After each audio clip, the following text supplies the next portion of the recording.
Good morning, everybody. Welcome to the master class in WayPoint. This is one in a series of sessions for executives and business managers where we're going to be looking at advanced use of the reports that are really used to help you understand and monitor the business, help you validate and refute theories about where the business makes and loses money, and helps you identify the opportunities in the business to be able to address attack and to be able to improve. Our topic today is the comparative P&L report, which is one of the most used and most powerful reports in WayPoint. And I know that most everybody has used the comparative P&L before. They've certainly seen it, if they've seen me even demonstrating the software. But most people don't understand or don't know about all of the features and functionality and the in-depth use of this very, very powerful report. And so that's what we're going to look at today. So the first thing we should be looking at is to make sure everybody has a baseline understanding of how to use the comparative P&L. We should all be basically understand what the scoping controls do and how the controls interact with the report. And for those of you that have seen our menu system before, of course, the radio button indicator here beside the comparative P&L report is the indicator that the radio button is also used to affect what we're going to see on the report. So to start off with, of course, the scoping controls allow us to set the scope of the data that will be included in the report. And right now I've got it set so that I can look at the 2010 year, but I could be setting it for any other parameter. I could be setting it for the branch or rep and so on and so forth. And everybody probably knows about that. The other controls that we're going to look at are the detail control down here where we can set 0, 1, 2, 3 levels of detail, and I'll explain what that, how that affects what's going to be on the comparative P&L report. And we'll also look at the sparse reporting checkbox. When you look at the menu for the general tab, you'll find the comparative P&L as the first item on the general tab. And it has a radio button beside it to remind us that the radio button will affect what is on the comparative P&L report. The scoping controls on the left-hand side allow us to set the scope of the data that we'll be looking at with the comparative P&L. The radio button will tell us how the comparative P&L is going to break the data out. More on that in a moment. In addition, down below there's a detail control which allows us to set 1, 2, 3 levels of detail on the report. And then there's a sparse reporting checkbox which also will affect what we see on the report. So those 4 controls, sets of controls, the scoping controls themselves, the selection of the radio button, the detail control, and the sparse reporting control will all affect how the report operates and what it shows us. Now, to understand what the radio button does and how it functions, it's important to understand how the hierarchies work in WayPoint. And most everybody has been on a Windows system or a Mac system where there's a hierarchy of folders and that kind of thing. And we can see that one thing contains another. And you can think of it like a family tree. Or you can have a parent that has children and the children have grandchildren and so on and so forth. So we represent that here by levels of indentation into the tree in the scope of control. So that's what reflects the hierarchy. So what I'm going to start off with is I'm going to start by selecting the fiscal year 2010. I have the radio button beside the control. I've asked for a single level of detail, and I'll explain more about what that means in a moment. And the sparse reporting is checked. Those things are probably set by default in your system unless you've changed them for some purpose. They've probably been that way since you started using WayPoint. When I run the comparative P&L report, what the report will do is it will it'll make me a P&L report with columns. And whatever is to the left of the radio button will wind up being the grand total column of the report. So we have fiscal year 2010 to the left of the radio button. We have fiscal year 2010 as the last column in the report. Now in the control, we have the hierarchy that I referred to a second ago. And that the first level of depth into the hierarchy is quarter 1, quarter 2, quarter 3, quarter 4. And sure enough, the report is showing us the 4 quarters rolled up into the fiscal year. Now, that's where the detail control comes in. And we've all seen spreadsheets before where we may have the months rolled up into quarters and the quarters rolled up into a year. And if we ask the system to go 2 levels deep into the hierarchy and then run the same report, that's exactly what it will do. So here we have January, February, March rolled up to the first quarter, the second quarter, third quarter, and then as we scroll to the right, we can see the whole, all the quarters roll up to the $20 million total that we have for the year. So that's the first thing that we have on the report, is understanding how the hierarchy affects the report and how to determine where we get more or less of the hierarchy. And by the way, I can set this to 0 levels deep because I may have use for a very narrow report that just shows us the total. And so since I have 0 levels, it doesn't go into the hierarchy at all. It just shows me the fiscal year 2010 total. Now let's move on to the next aspect of the comparative P&L. I've set it back to 1 level. If I run the report, I'm going to get what we started with, which is the 4 quarters rolling up to the year and a $20 million total revenue that's being reflected here. If I move the radio button somewhere else, for instance, I could move to the distribution types and then run the comparative P&L again, what I'm going to get is the same $20 million, but instead of it being broken up by the quarter, I'm going to get it broken up by the contents of the distribution types control. So I'm going to be able to see where we make and lose money on the warehouse orders, the direct ship orders, the indirect orders, and then we have some others, which in this company just really means credits. And so now what I'd like to do is I'd like to spend a moment looking at the comparative P&L report itself. So the comparative P&L is a P&L which most people will be familiar with. It is structured in the WayPoint way so that we can get NBC. So what that really means is we have revenue less revenue less cost of goods, which gives us gross profit and gross margin. We have all of our non-sales compensation operating expenses here, so selling, order entry, warehouse shipping, and general administration. And that gives us our total expenses.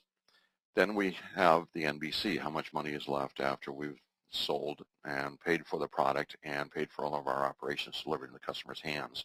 Then we have our sales compensation. The total of the sales compensation and the expenses gives us the cost to serve. What on most P&Ls would be total expenses, and then we have the operating profit down at the bottom. And what we can see when we do this breakout is that we actually lose a lot of money on our warehouse orders, but we make good money on our direct ship orders. So that's something that I know now about the business, which can help me identify where I can close profit leaks and boost activities in the areas where we make money. Down at the bottom, we also have the transactional counts. The transactional counts are really important because of quantum profit management. And in quantum profit management, if we had to boil the whole thing down to just a simple sentence or a simple paragraph, what we're really trying to do is do some simple math, and we're trying to get the most amount of gross profit or NBC or profit divided by the least number of transactions. So that's the key to profitability. So what we want to do is do everything we can to get the numerator up and everything we can to get the denominator down. And so the transactional counts down here represent the denominator. So for our warehouse business, we had 12,482 invoices with 35,000 lines that were sent out on almost 11,000 shipments that were all generated by 12,000 orders. And so we can take a look at those numbers. Now down below we have percentage of total, and this is a uniquely useful area of the comparative P&L. What we have for each one of the main subtotals on the profit and loss statement, revenue, gross profit, expenses, NBC, commissions, net, we have the percentage of the total that is represented in the particular column. So 35% of our revenue came from warehouse, 29% from direct ship, 11% from indirect, and a smattering from other distribution types, and basically the credits. And so the reason that these columns are important is because they help us understand the relative efficiency of each one of the breakdowns we're showing on the report. So what we're doing with this part of the report is we will be scanning the column looking for differentials or anomalies. So 59% of our revenue, 57% of our GP, that's pretty close, 73% of our expenses. And that tells us something. It's out of alignment with the amount of revenue we have here, and that's part of the reason we're losing money. only 11% of our NBC comes in here, and then we have nearly 60% of our business. That's very bad, and then of course we wind up losing money. And what's happening is we have 72% of our orders and 72% of our invoices coming in for 59% of our revenue, and that really tells the story about what's going on here. We just basically, when we have warehouse orders, they tend to be smaller, they tend to be more expensive to service, and so we've got an issue here. So wherever we're doing this breakdown, if we do a scan of the columns here, we can get a quick snapshot, an instant view into the efficiency of whatever that is. So I think I might want to take a little deeper look and find out what's going on in the direct ship business. That seems to be something that's really good for us. So what I'm going to do is I'm going to select the direct ship, and then I'm going to go and see what kind of product categories are generating the bulk of the direct ship business. So I've moved the comparative, the radio button down to all products and services here, and I can run a comparative P&L again. And what's going to happen now is that the hierarchy here for our products and services is going to come into play. We're only going to go one level deep, so we'll get the major product categories reflected here. And I can do a quick scan across the operating profit line here and see that, where we make most of our money. And it turns out we make most of our profit in corrugated. If I scan the top line, it also turns out that most of the revenue that we have in direct ship comes out of the corrugated category. So now what I'd like to do is I'd like to find out more about this. So what I'll do is I will pull the category, the corrugated category, and run the report again. Now it's still going to go one level deep, but it's going to go one level deep from corrugated. So we have double wall and single wall shown here. And as I said before, whatever's to the left of the radio button winds up being the grand total column. So here's our 1.9 million in corrugated. Almost all of it is in single wall. So that tells me something about what we're able to direct ship. We have customers. We put together a business that has a lot of direct ship of single wall product.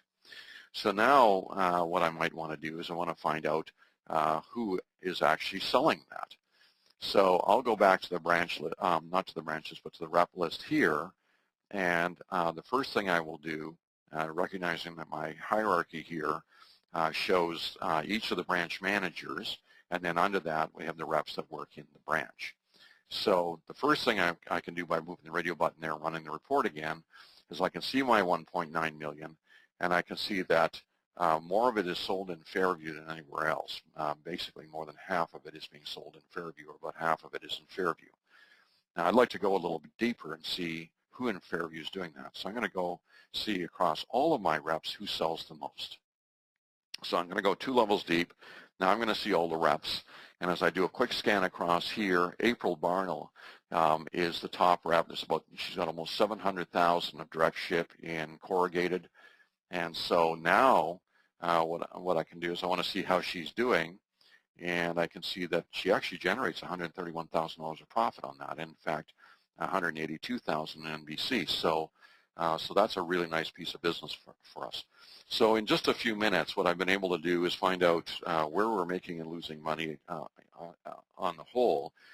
I know that I'm going to have to take a deeper look into the warehouse business and find out why it is that we're tending to lose money there. I know we're not losing money everywhere because of quantum profit management. I'm just looking at financial average, so I'd like to dig deeper, and I'm going to do something about that. But on the things that we're doing really well, the direct ship, and we're doing a lot of that in corrugated, I've now identified the rep that it does the most volume and is the most profitable. So one of the things I might do is bring April into the discussions of how, what it is that makes this so profitable. How did she build these accounts so they just come in, or is this something that she's been intentionally driving for us? And if she has been driving, what is she doing, and how can we do this elsewhere? So in a few minutes, I've been able to do a little bit of an investigation and find out how I'm going to make the business better going forward. Now, I'd like to see also a little bit more about who is not selling any direct ship corrugated. And so what I'm going to do is I'm going to turn off the sparse reporting checkbox, and I'm going to run that report again.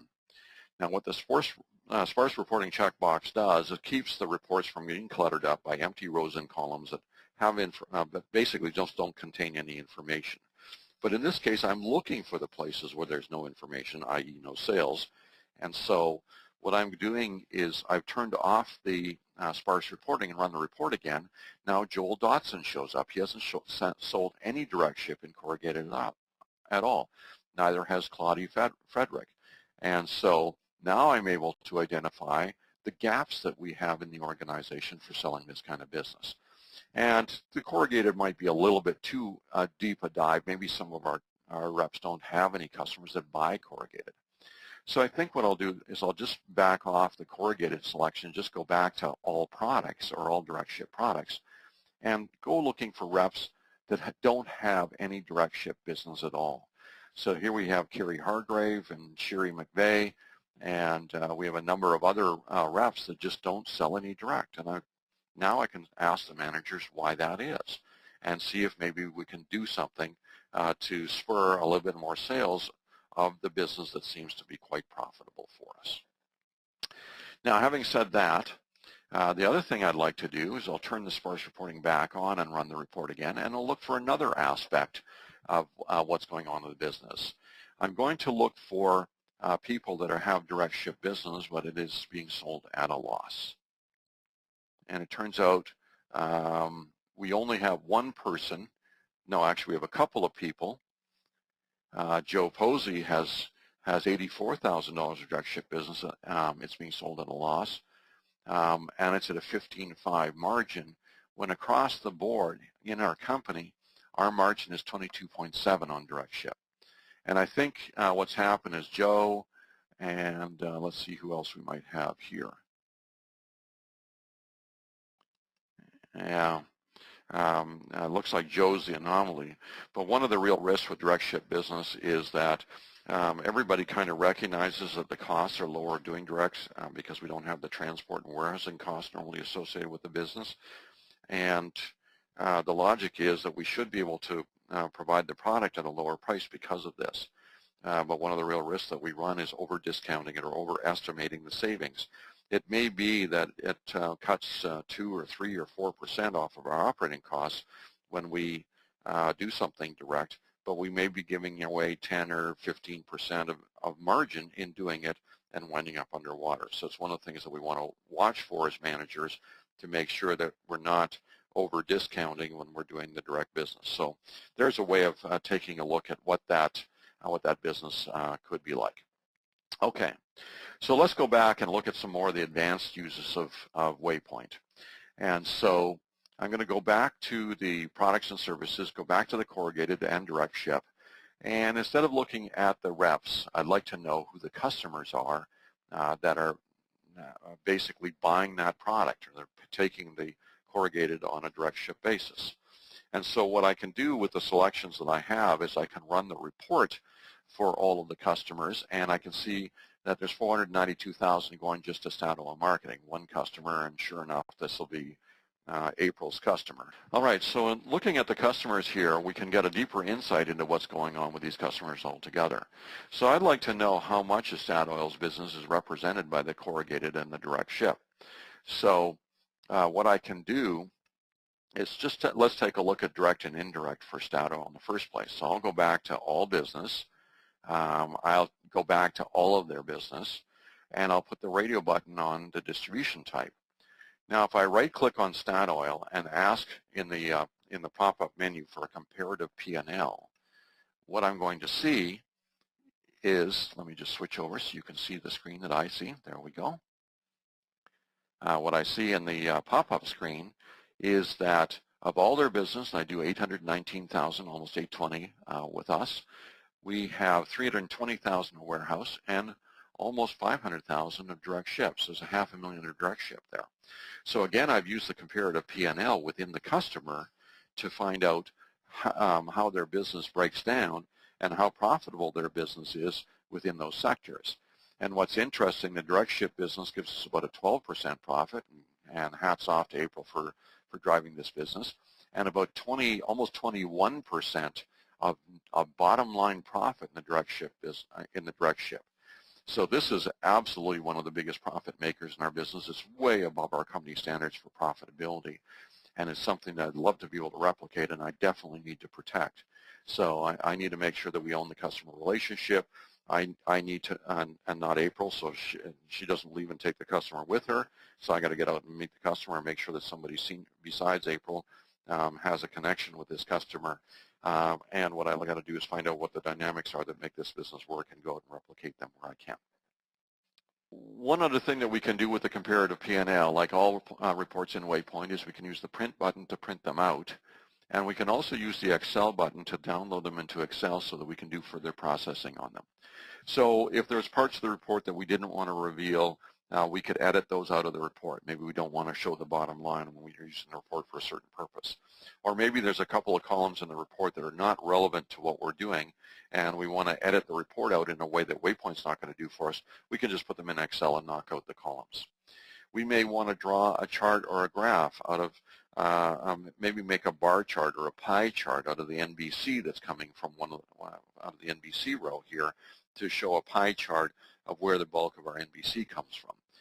Any of these things can be done by taking the comparative P&L as a basic element and then using Excel to enhance it further. So you can do a lot of things that even WayPoint hasn't anticipated with these reports to make them, to customize them for your purposes. Okay, so what we've seen today is we've seen how we use the scoping controls to set the context or the scope of the data that we're going to include on the report, and how we use the radio button to tell the comparative P&L report how to use the hierarchy and which hierarchy to use to break out the columns in the report.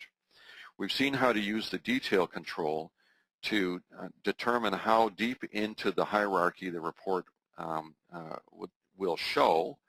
And we've seen how to use the sparse reporting checkbox to turn on or off empty columns on the report to suit our purposes.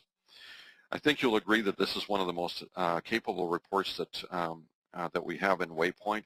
It's certainly one of the ones that sophisticated users and executives and business managers use extensively to understand what's going on in the business, to refute and validate theories about where they should put their resources and where they should put their efforts to make sure that they're doing everything they can to change the profit picture of the business.